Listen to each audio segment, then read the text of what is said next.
caminos que elegir, dos señores que seguir. ¿Cuál es la mejor opción? Solo hay una decisión. ¿Cuántas veces yo busqué mis caminos sin pensar y al final solo conseguí llorar? Nuestro enemigo está escondiendo su intención.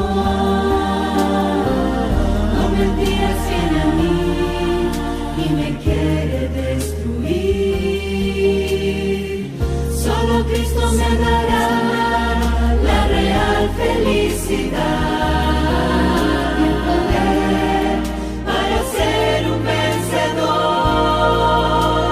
Soy de Jesús y seré vencedor. Me dará la victoria, ropa eterna de amor.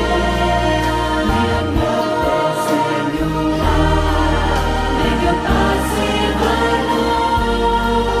Yo escogí mi destino, soy de Jesús.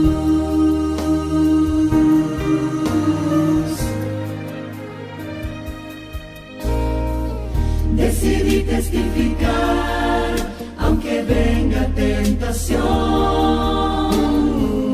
rechazando por la fe al pecado y su sabor. Si camino con Jesús,